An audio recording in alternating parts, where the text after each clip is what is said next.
बिस्मिल्लाहिर्रहमानिर्रहीम। अस्सलाम वालेकुम डियर स्टूडेंट्स, कैसे हैं आप सब। उम्मीद करता हूं कि आप सब खैर आफियत से होंगे, ठीक होंगे। डियर स्टूडेंट्स, हमने एक टॉपिक स्टार्ट किया हुआ है आईकम पार्ट 2 की बुक से, जिसका नाम है non profit making organisation. Dear students, non profit making organisation का इंट्रोडक्शन प्लस 6 क्वेश्चन हमने बड़ी डिटेल के साथ डिस्कस कर लिए हैं।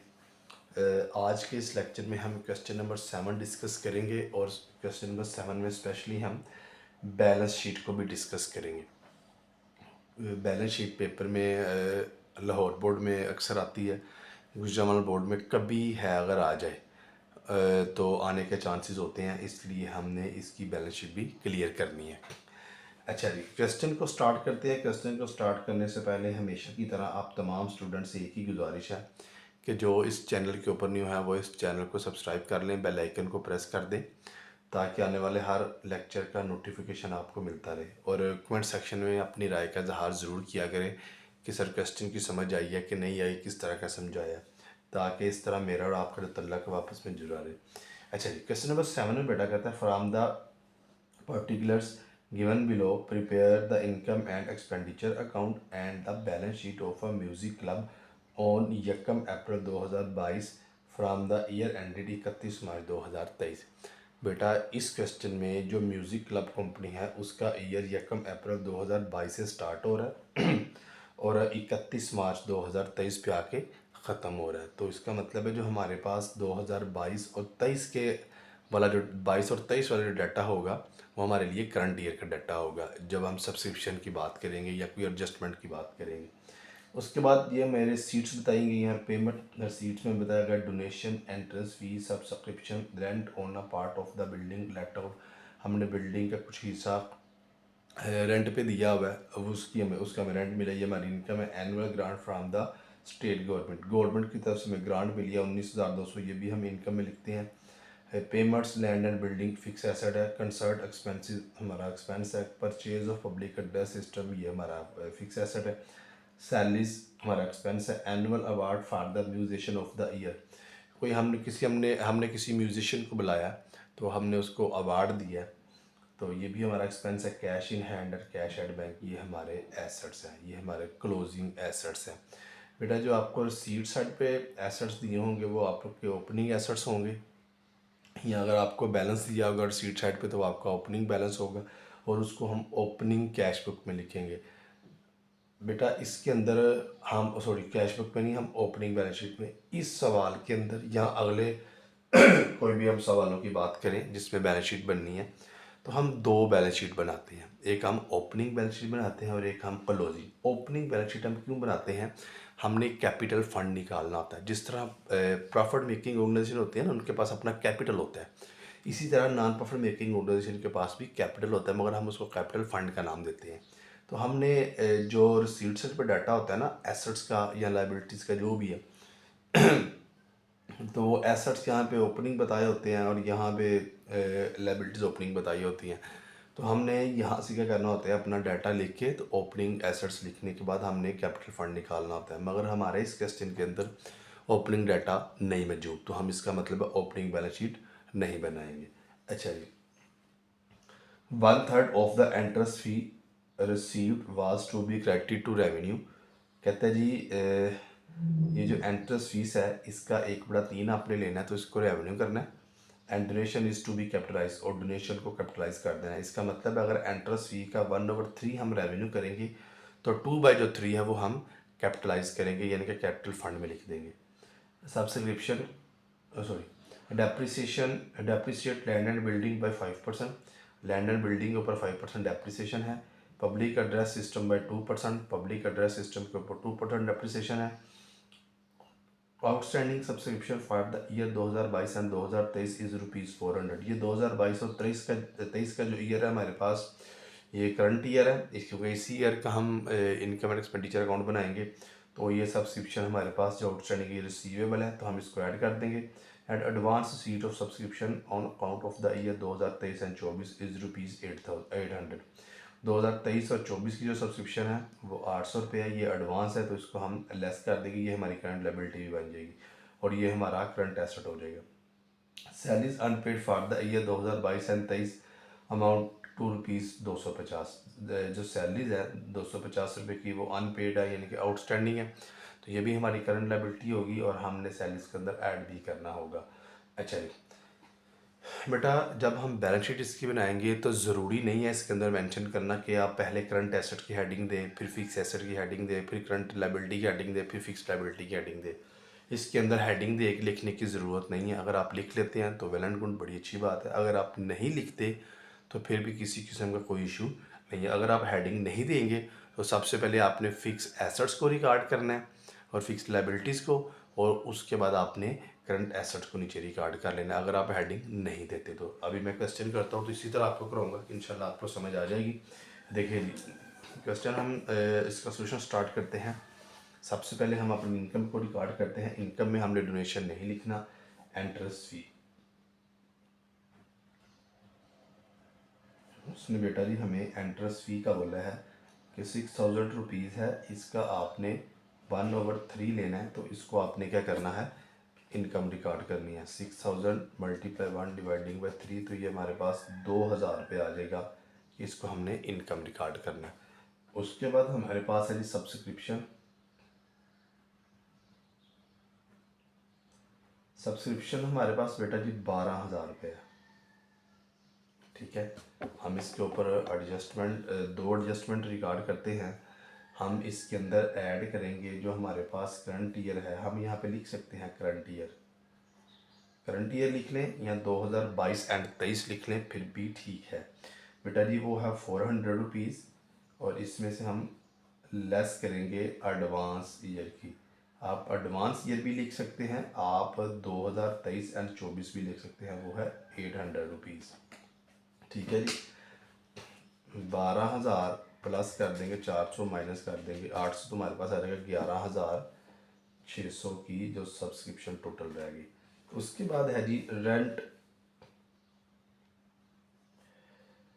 On a part of building let out, कि हमने बिल्डिंग का जो कुछ हिस्सा है वो रेंट पे दिया हुआ है, तो ये हमारे पास बेटा जी 1200 रुपये है। और annual grant, annual grant from the state government, जो हमें गवर्नमेंट की तरफ से एनुअल ग्रांट मिली है 19,200 रुपये। इसके अलावा हमारा कैसा कहते हैं, इनकम साइड पे कोई भी चीज़ नहीं आती। अब हम अपने एक्सपेंडिचर्स को रिकॉर्ड कर लेते हैं जी। एक्सपेंडिचर्स में हम क्या लिखेंगे, सबसे पहले हमारे पास है जी डेप्रिसिएशन। इसके ऊपर है डेप्रिसिएशन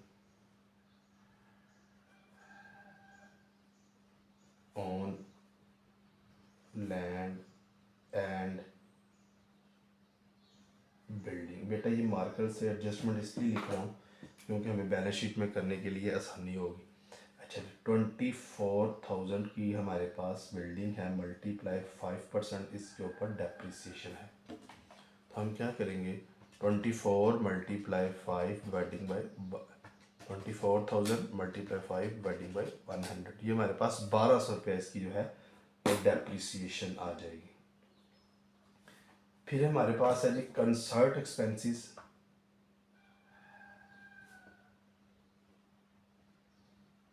कंसर्ट एक्सपेंसेस हमारे पास है 18,400 के। फिर हमारे पास डेप्रिसिएशन है ऑन पब्लिक एड्रेस सिस्टम।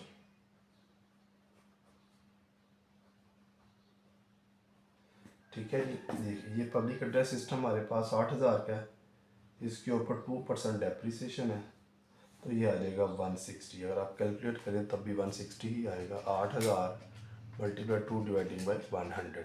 अच्छा जी ये हो गया। उसके बाद हमारे पास सैलरीज आ जाता है। सैलरीज हमारे पास 1600 है। ये यहाँ पे क्यों लिखा, क्योंकि इसके ऊपर एडजस्टमेंट है। ऐड कर देंगे अनपेड, अनपेड सैलरीज, वो हमारे पास एडजस्टमेंट में बताई गई है जी 250। अगर हम इसको प्लस करें तो 1850 50 आ जाता है। उसके बाद हमारे पास आता है जी annual grant, sorry annual award.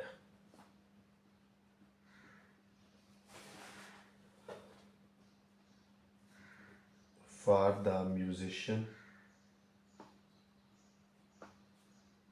Of the year, ये है जी आपके पास 4,400 रुपया। इसके अलावा हमारे पास कोई भी चीज़ इसके अंदर नहीं आती, तो अब हम क्या करेंगे, अब हम टोटल करने के बाद अपना आंसर निकाल लेंगे। देखिए हम टोटल करते हैं तो हमारे पास आई थिंक जो इनकम साइड है उसका टोटल ज़्यादा आएगा। देखिए जी हम कर लेते हैं, 2,000 जमा करेंगे 11,600, जमा करेंगे 1,200, जमा करेंगे 19,200, तो ये हमारे पास बेटा जी आ जाएगा 34,000। 34,000 इनकम है, ये टोटल हम इधर भी लिख देंगे।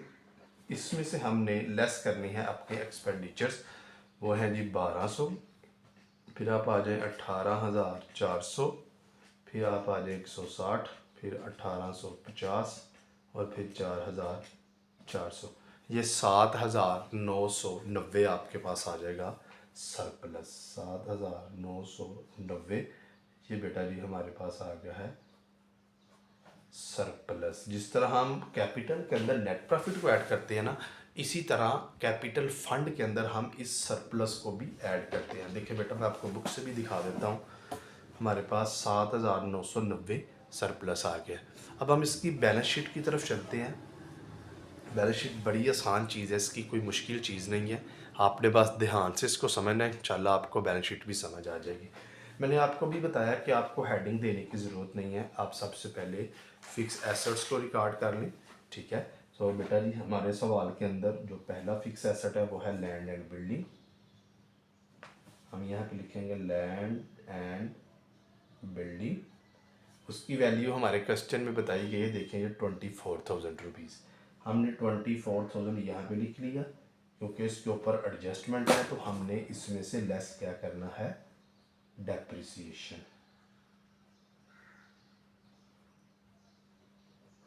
हमने ऊपर रिकॉर्ड किया डेप्रिसिएशन बिल्डिंग की 1,200 रुपीज़, ये हो गया। तो हम इसको माइनस कर लेते हैं, 24,000 माइनस कर दे 1,200, तो ये बेटा जी आपके पास आ जाएगा 22,800 रुपया।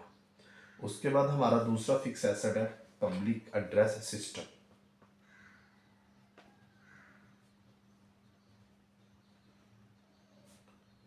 पब्लिक एड्रेस सिस्टम हमारे पास 8,000 रुपीज़ का है। इसमें से भी बेटा जी हमने लेस क्या करनी है, डेप्रिसिएशन। वो हमारे पास 160 रुपीज़ आई थी, 160 रुपये। तो हम ये आप देख लीजिएगा, आई एम सॉरी कि ये इसमें लिखने में मिस्टेक आ गई, -160, ये आ जाएगा 7,840। अच्छा उसके बाद आपके पास करंट एसेट्स हम लिख लेते हैं, आपके पास एक आएगा कैश इन हैंड। मैंने आपको पहले बताया कि हेडिंग देने की आपको ज़रूरत नहीं है, आप अगर देते हैं तो तब भी ठीक है, नहीं हेडिंग देते तो तब भी ठीक है, कोई इशू नहीं आएगा। कैश एट बैंक है जी 4,000। अच्छा ये हो गया। उसके बाद हम देखते हैं कि हमारे पास कोई एडजस्टमेंट तो नहीं है जो हमारे पास करंट एसेट्स में आती है। तो देखें बेटा, ये जो करंट ईयर की सब्सक्रिप्शन थी 400 रुपया, इसको भी हमने यहाँ पे लिखा कि ये रिसीवेबल थी, तो हम लिखेंगे आउटस्टैंडिंग, जो क्वेश्चन में नाम दिया वही लिखेंगे, आउटस्टैंडिंग सब्सक्रिप्शन। नीचे आप हिंट दे देंगे जी 2022 से लेके 2023 तक की जो है, ठीक है, वो हमारे पास बेटा जी 400 रुपीज़ है। ये हमारी एसेट साइड कंप्लीट हो गई। अब हम आते हैं जी लाइबिलिटी की तरफ। लाइबिलिटी में सबसे पहले हमने क्या लिखना होता है, सबसे पहले हम लिखेंगे G capital fund. Capital fund की आपने एक हेडिंग दे देनी है,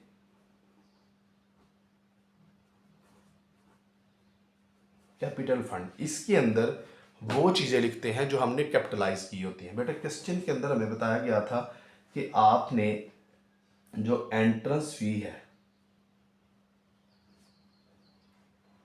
देखें एंट्रेंस फी टोटल 6,000 थी, 2,000 रुपया हमने कर दी रेवेन्यू में लिख दिया, और बाकी जो है वो 4,000 रुपया हमारे पास एंट्रेंस फी कैपिटल फंड में आ जाएगी। उसके बाद हमें जो डोनेशन है वो भी बताया गया था जिसको कैपिटलाइज करें। डोनेशन जो हमारे क्वेश्चन में बताई गई है वो 24,000 की बताई गई है। इन दोनों को जमा कर लेंगे तो 28,000 रुपीज़ आ जाएगा। और बेटा इसके अंदर हमने ऐड करनी होती है जो हमारा प्रॉफिट आया होता है, या जिसको हम सरप्लस का नाम देते हैं। अगर डेफिसिट आए तो लेस करते हैं, अगर हमारे पास सरप्लस आ जाए तो इसको हम ऐड करते हैं। तो सरप्लस है 7,990 रुपये। तो हम क्या करेंगे, 28,000 जमा 7,990 करेंगे, हमारे पास आ जाएगा जी 35,990 रुपये। अच्छा, अब हम ये हमारे करंट फिक्स लाइबिलिटीज़ भी तकरीबन कंप्लीट हो गई। अब हम देखते हैं कि हमारे पास कोई करंट लाइबिलिटी है, बिल्कुल है हमारे पास। देखें जी, advance subscription, advance subscription 800 rupees, ये किसकी है, 2023 और 2024 की। उसके बाद अनपेड सैलरीज, ये भी हमारा कैसे कहते हैं करंट एसेट होता है। अनपेड सैलरीज जो हमारे क्वेश्चन में बताई गई हैं वो 250 बताई गई।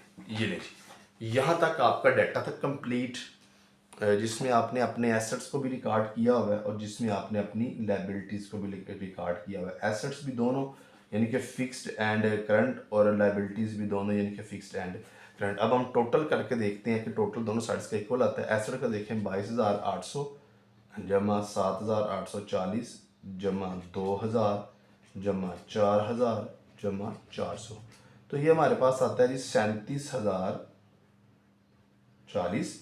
अब हम लाइबिलिटी का टोटल करते हैं, 35,990 जमा 800 जमा 250, तो ये भी हमारे पास बेटा ये आ गया 37,040। यानी कि दोनों साइड जो है वो हमारी इक्वल आ गई हैं। यहाँ पे अमाउंट रुपीज़ लिखना याद नहीं रहा तो हम यहाँ पे अमाउंट रुपीज़ लिख देते हैं। देखिए जी, आपकी दोनों साइड बेटा इक्वल आ गई हैं। आपके एसेट्स में भी 37,040 आया और आपकी लाइबिलिटीज़ में भी 37,040। अगर आप बुक से देखें तो बुक पे भी यही आंसर है 37,040 रुपये। जी ले जी बेटा, ये आपके पास क्वेश्चन नंबर 7 था। उम्मीद करता हूँ कि आप तमाम स्टूडेंट्स को क्वेश्चन नंबर 7 की बड़े अच्छे से समझ आ गई होगी, बैलेंस शीट की समझ आ गई होगी। इंशाल्लाह नई एक वीडियो हम बनाएंगे, नया लेक्चर रिकॉर्ड करेंगे, उसमें क्वेश्चन नंबर 8 करेंगे, क्वेश्चन नंबर 9 और क्वेश्चन नंबर 10 भी हम करेंगे। इन में भी बैलेंस शीट है तो इनमें भी बैलेंस शीट बना के अपलोड की जाएगी। तब तक अपना बहुत सा ख्याल रखिएगा, दुआ में याद रखिएगा। अल्लाह हाफिज़।